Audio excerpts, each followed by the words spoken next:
Pues estamos en este 214 aniversario del inicio de la independencia de México. Siempre se celebró así, con grito, con campanadas, con vivas a México. Siempre hubo desfile. ¿Quién inauguró esta tradición? Volvemos hoy a los grandes desfiles tipo Porfirio Díaz. Son muchas las dudas y tenemos a un gran maestro hoy con nosotros, a un historiador, a un gran contador de estas historias, y aprecio mucho que sea hoy él quien se enlace con nosotros. Alejandro Rosas, bienvenido. Querida Ivonne, es un gusto estar contigo.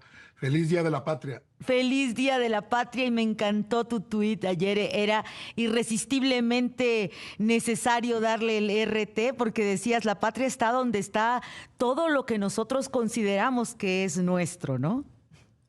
Exactamente. La patria son nuestros muertos, nuestros antepasados, nuestros recuerdos, la familia, los amigos, nuestros sabores y nuestros olores. Por eso esta celebración ha estado siempre por encima de cualquier partido.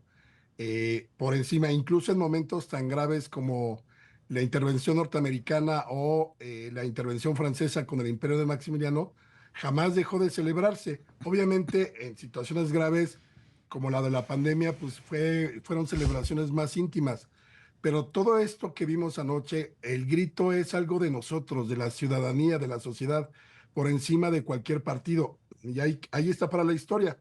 Ayer decían que la plaza estaba repleta. Sí, se veía que no cabía ni un alfiler, pero simplemente yo le pido a todo el público, a los que crean que ayer fue inédito, que busquen en la hemeroteca, que busquen en los archivos todos los 15 de septiembre en la ceremonia del grito. Desde que se hace esta ceremonia, la plaza siempre está a reventar. Hay gente que va a festejar, hay gente que va a aplaudir al presidente y hay gente que va a mentársela. Hay de todo como en botica, pero es una ceremonia que siempre pone lleno, llenísimo, valga la expresión, la Plaza Mayor. Por supuesto que sí, siempre hay diferentes formas de contar la historia. Recuerdo alguna vez en la crisis más grande del sexenio del presidente Peña Nieto, ¿cómo se llenó? Se preguntaban los medios. Bueno, entonces las explicaciones eran pues los contingentes mexiquenses siempre dispuestos para cubrir el Zócalo. Son diversas las explicaciones, pero siempre efectivamente es un Zócalo lleno, es fiesta patria para todas las mexicanas y los mexicanos. ¿Cómo se origina esta tradición del grito? ¿Cómo se va multiplicando en una tradición también de los gobernadores, de gritos alternos? Alejandro, ¿ha habido históricos gritos alternos en México? Cuéntanos. Fíjate que lo que nosotros vimos ayer, o la noche del grito propiamente, no es algo que tenga 200 años. Durante la mayor parte del siglo XIX, digamos desde la década de 1830, la ceremonia de independencia se realizaba desde la tarde del 15 de septiembre y continuaba hasta el 16 por la noche, con los fuegos artificiales y todo. Por eso es un mito lo de que Porfirio Díaz cambió la fecha para celebrar su cumpleaños. Eso es falso. Él tenía 6 meses de edad cuando ya se celebraba 15 y 16. Obviamente esto tiene que ver porque a Hidalgo se le ocurrió levantarse a las 4 de la mañana, no a las 10 de la mañana, Sí. y ahí revolvió todo. Pero lo interesante es, toda la celebración era prácticamente en la Alameda Central, en la Ciudad de México. Ahí era la verbena, los fuegos artificiales, los discursos y todo.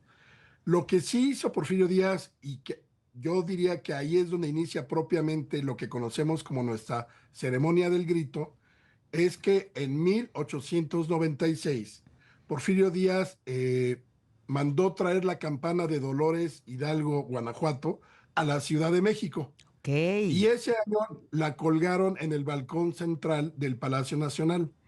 Y ese 15 de septiembre en la noche fue la primera vez que se tocó la campana, o que un presidente tocó la campana, fue el propio Porfirio Díaz. Y agitó la bandera. Evidentemente en ese momento era muy difícil gritar "Viva México, los héroes que nos dieron patria", pues porque no había ni altavoces y seguramente solo lo oyeron pues, los que estaban con él en el balcón y los de abajito, Ok, por decir algo. sí, claro. Pero digamos que propiamente nuestra ceremonia del grito tiene de 1896 para acá, o sea, no es anterior. Ahora, ya conforme va pasando el tiempo, yo creo que en las fiestas del centenario y arraigó muy bien esa ceremonia. Entonces, toda la gente que estaba en la Alameda celebrando en años anteriores empezó a irse a la Plaza Mayor, al Zócalo, a ver cómo el presidente tocaba la campana que había hecho sonar Hidalgo, porque aquí aclaro, Hidalgo no la tocó, no había un cordel como el que le ponen al presidente, como lo vimos ayer, que le hace nada más así, ¡Viva México! Sí, sí, ¿No? sí. O sea, mandó al sacristán a que subiera al campanario a tocar la campana.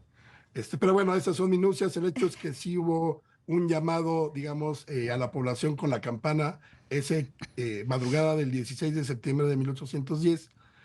Y entonces, a partir de que lo hace Porfirio Díaz, se empieza a replicar en la República y creo que la apoteosis de esa primera etapa es en las fiestas del centenario. Ahí sí ya en las otras plazas y en todos los lugares del país donde hubiera una plaza central, se replicaba el modelo de lo que estaba haciendo el presidente.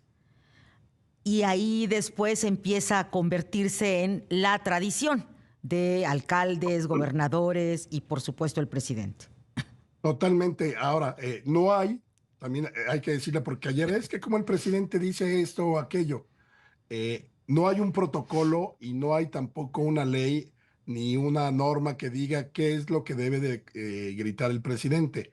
Todos inician con, desde luego, viva Hidalgo, viva Morelos, viva doña Josefa Ortiz de Domínguez, que ahora le llaman así. Yo creo, si no mal recuerdo, por allá de la época de López Portillo, cuando todo el movimiento feminista y la reivindicación de la mujer en la historia todavía no alcanzaba, digamos, los niveles que ahora tenemos, que es muy bueno, le llama Viva la Corregidora, o sea Sí, que pues, era como negarla, ¿no? sí. De hecho, ella es más importante en la independencia que su marido, pero bueno, esa es otra historia. Viva Leona Vicario.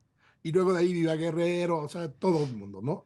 Luego, ya una vez que terminan esos gritos, hemos tenido gritos como por ejemplo el de, que me parece increíblemente divertido, el de Echeverría de Viva el Tercer Mundo.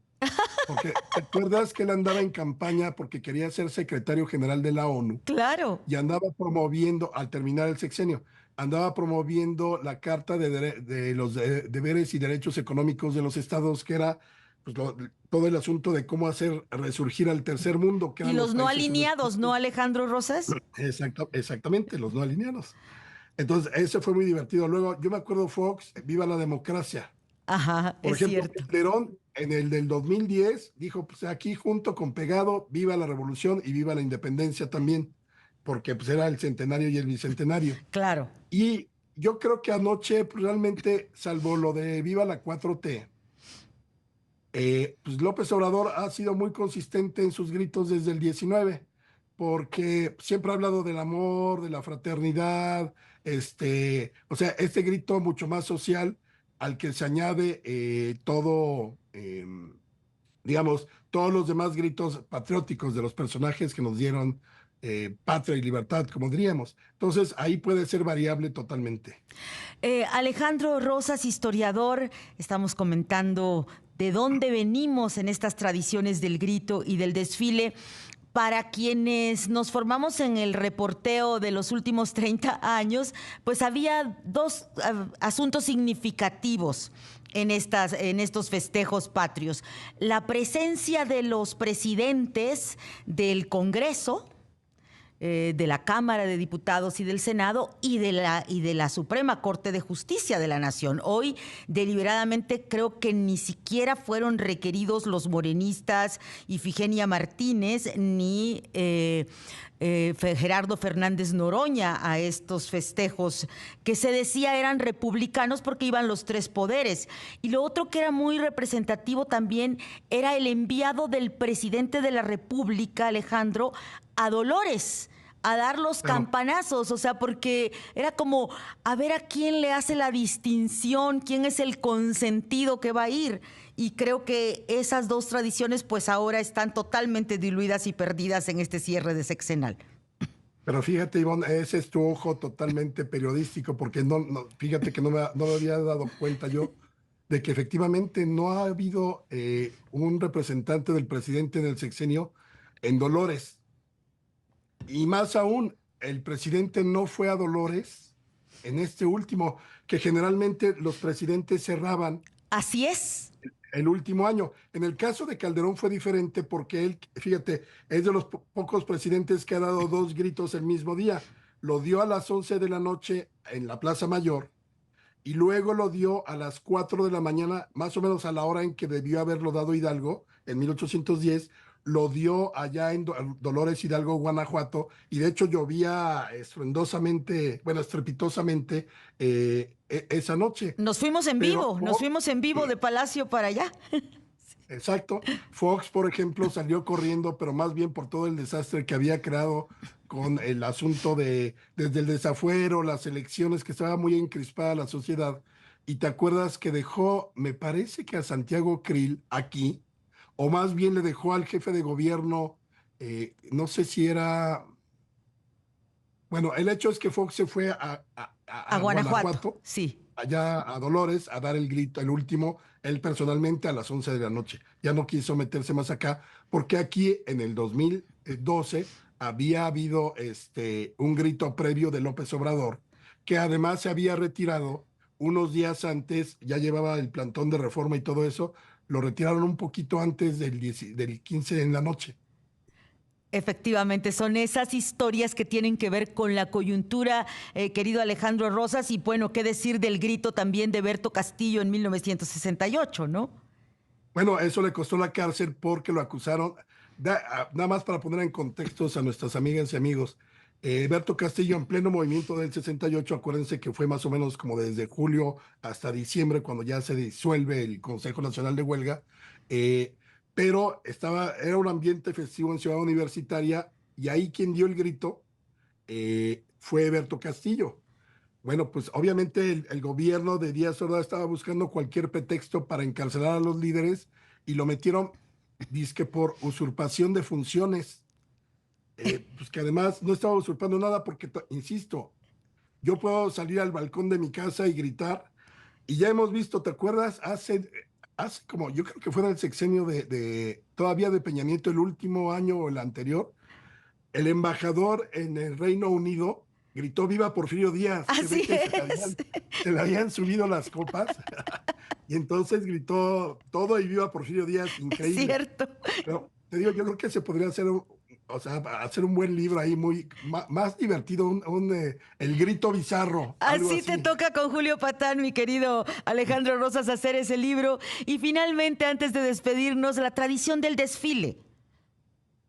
Esa la instaura Porfirio Díaz, porque Porfirio Díaz quería obviamente darle ya una dignidad, como en el momento en que logra la paz, después de más de 70 años de guerras, intervenciones y todo, cuando él llega, pues obviamente sus pilares eran orden, paz y progreso, y él decide, bueno, uno de los mitos así como donde se le dio mucha heroicidad, el de los niños héroes nace en el Porfiriato, o sea, nace primero con Manuel González, que es el que pone el obelisco que está al pie del cerro de Chapultepec, pero ya luego Porfirio Díaz le da mucho, digamos, importancia al colegio militar y entonces empiezan a organizar el desfile. No me acuerdo si como igual por 1897 por ahí, pero es de la época de Porfirio Díaz. Y también, invariablemente, de pronto dicen, es que cómo permiten contingentes extranjeros. Siempre ha habido, o sea, no, Siempre. no es, sí, no es de que, ay, ahora, ¿te acuerdas? Creo que el año pasado criticaron a López Obrador por eso. Pues, es simplemente ojear un poquito de historia. Siempre ha habido, obviamente, en los festejos del centenario y del bicentenario, hubo más y fue más importante esa presencia militar, pero ni nos están invadiendo, ni están permitiendo, o sea, no, no pasa nada. Es una tradición que viene desde Porfirio Díaz, se suspende un poco durante la Revolución por razones obvias y la retoma Carranza en 1917 cuando pues ya había constitución, parecía que ya el país empezaba a seguir el derrotero de la paz. Pues muchísimas gracias, querido Alejandro Rosas, historiador, maestro, por compartirnos estas pues tradiciones, estos antecedentes, estas pinceladas de historia hoy en el lunes 16 de septiembre de 2024. Un abrazo para ti y seguimos en contacto. Y bueno, un saludo y feliz Día de la Patria, como decía Justo Sierra, disfruten, la patria somos nosotros, eso es lo más importante. Un saludo, te mando un abrazo y cuando quieras contigo, tú me dices y hablamos de historia tantas veces quieras. Claro que sí, Alejandro, es un placer escucharte y gracias por estar esta mañana con nosotros.